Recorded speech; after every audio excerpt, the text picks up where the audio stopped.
Welcome to The Milk, the podcast that pours it all out, the messy, the magical, and the mildly unhinged moments of motherhood and womanhood.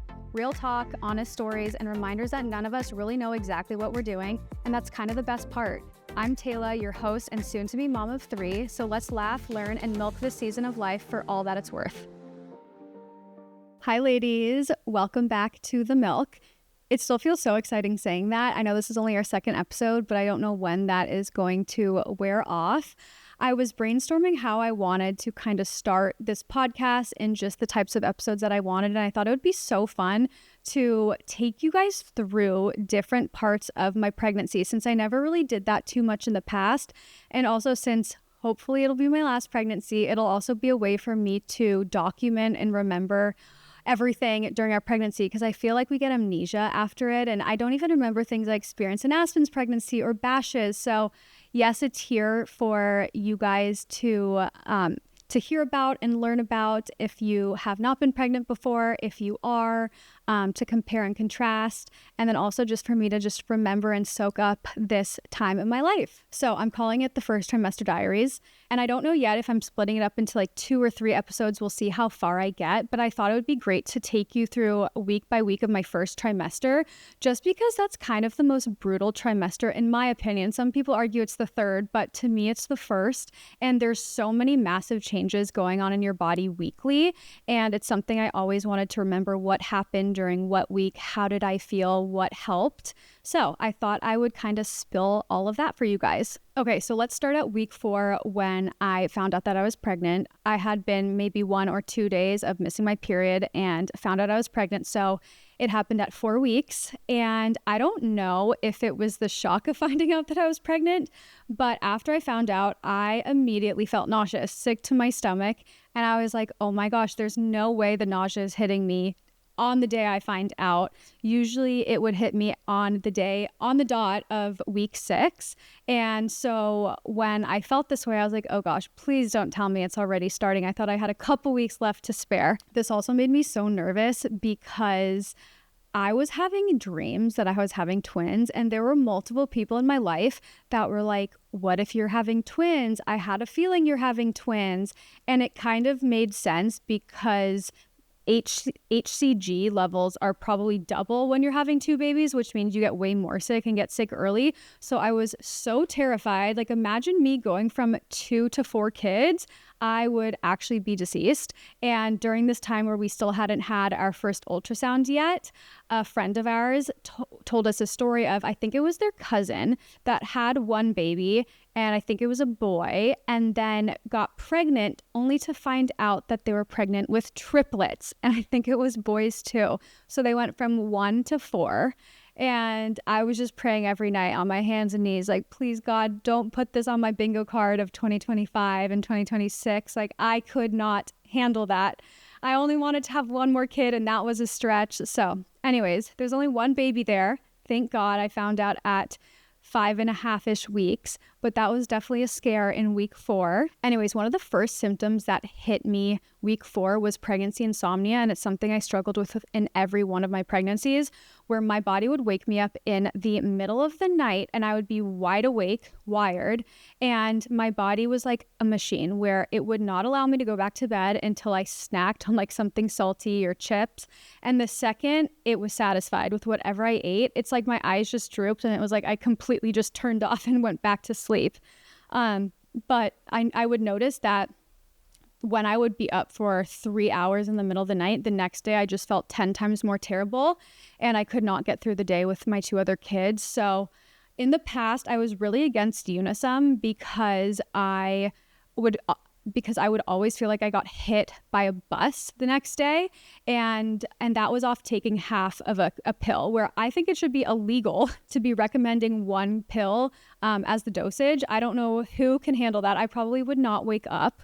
And so what I did was I would get crafty and like use a knife or like my fingers and cut a half of a half, because there's not a line. And that was like the perfect dose, where I would take a quarter a night and it totally helped. And I would feel refreshed the next day. And so I found the sweet spot. So if anyone has taken Unisom in the past and was like, that is not for me, definitely try a quarter, because that did the trick. Also, something I mentioned was it's so crazy in week 4 that when you find out you're pregnant, your baby is literally just the size of a sesame seed. I don't know if you guys have used the apps, but I just love comparing it and just seeing what's happening in the body and the different type of like fruit or vegetable it is, and then just like what organs it's growing this week and all of that. So I will trickle in some of that information there just because I find it so interesting. Okay, so week 5, this was not something that I'd really experienced to this extent in my last pregnancies, but my sense of smell was so heightened. It was like I had a superpower. I could smell food from a mile away, or if Scotty had something for lunch, I could smell it hours later when he crawled into bed at the end of the day. Like, I remember one time he crawled into bed and I was like, did you have, I forget what it was, like so-and-so? He's like, yeah, hours ago. Or he like picked something up and moved it in the kitchen and came in the room and it wasn't even food. And I smelt it from his fingers.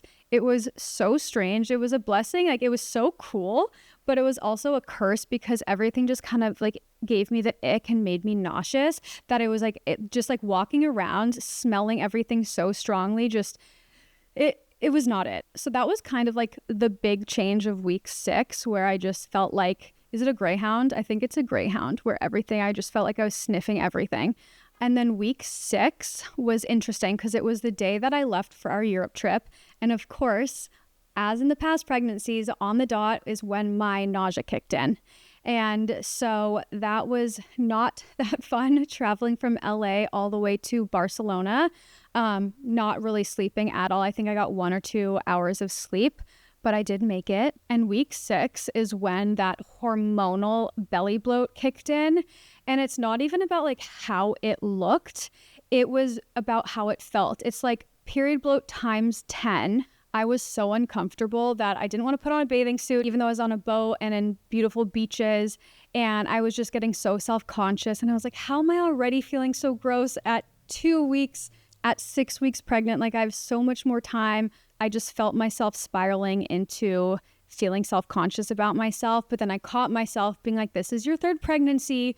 You've been here before. This bloating is just the hormonal changes of the first few weeks, and that it will pass and you will feel a little better. It's just right now it's peaking. So that definitely helped, just reframing my perspective and being like, you've been here before. Don't beat yourself up. Okay, so this is when the nausea kicked in full force. And it didn't really help that I was on a boat for a week with like the swaying and the movement, where I was like, I don't know which just first trimester nausea and what is me just going back and forth because of this boat. There were so many days that I would have to spend in bed horizontal, and I'd just be laying there closing my eyes and I would just be swaying with the boat, being like, this is slightly torture. So it was like a double whammy. I laughed. I was like, of course this would happen the week my crazy nausea kicks in.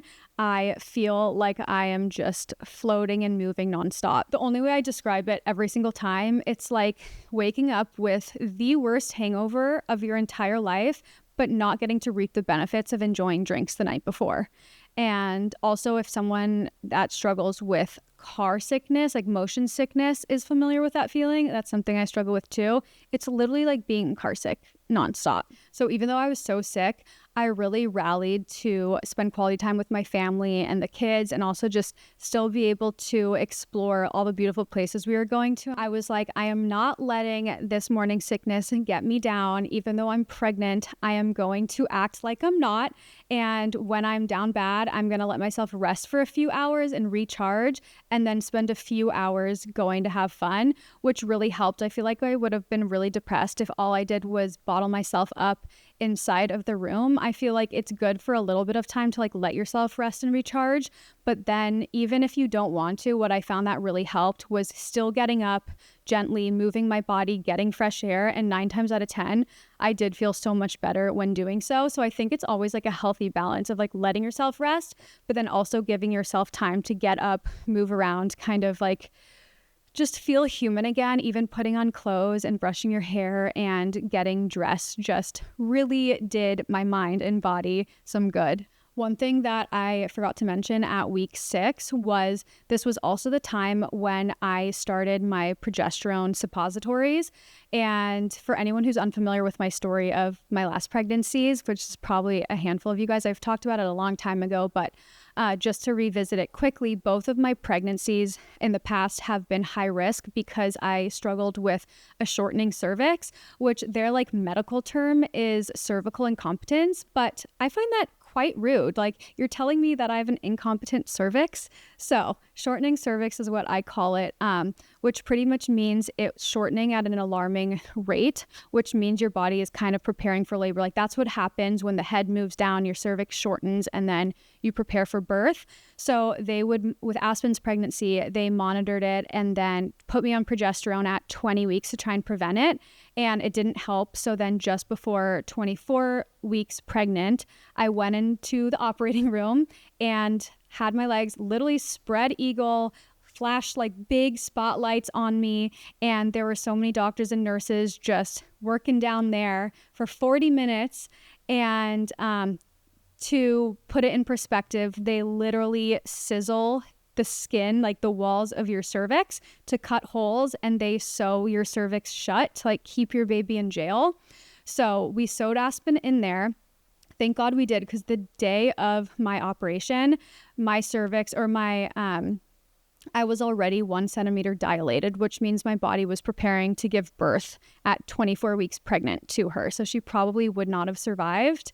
So that was a crazy experience. I lost all of my dignity that day. So nothing can faze me. You think that you can hurt me. No, you can't. That hurt way more. And so with Bash's pregnancy, we started progesterone right away when I got pregnant. Same with this one. And it worked so well. My cervix still was shortening, but not to the point where they felt like they needed to put in a cerclage. So it was kind of nice to know that just because I needed a cerclage the first time doesn't mean I had to get one the second time, which a lot of people ask me about, and that's what they're nervous about. But for me, that wasn't. So that was really comforting, especially when going into this pregnancy too.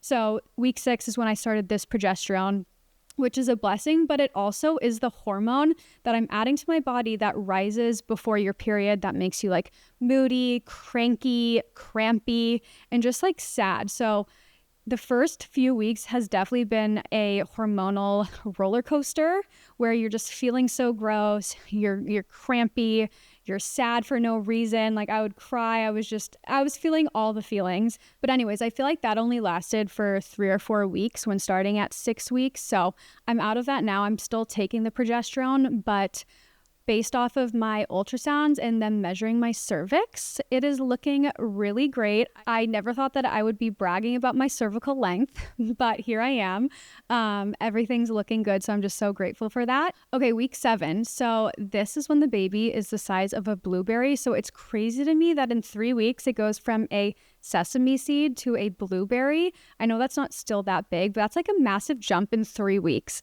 It just shows how much is going on in your body during this time that you can't even comprehend. So this week I was still in Europe. It was actually the week where our families parted ways. So half of my family went to a wedding, and Scotty, myself, and the kids decided to go to an island off of Europe. So this meant that the 4 of us were taking car rides that were hours long.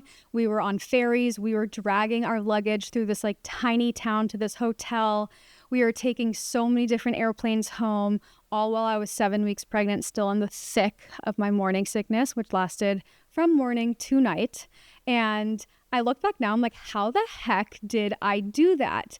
I'm honestly so proud and impressed, which I usually don't give myself credit for, but I look back and like, dang, when I got home, I was so sick that I just genuinely, I don't know if God was watching over me, being like, okay, I'm going to help you out for this last week, or what, but it honestly just shows that it's crazy what we can do when we literally have no other choice. And it was just me, Scotty, and the 2 kids. So like, if I wasn't feeling good in the morning, Scotty would have to take over. If Scotty was working, I would have to take over. So we definitely proved the strength of our relationship and how we work as a team during these weeks when it mattered most. So week 7 is when my food aversions just completely took a turn.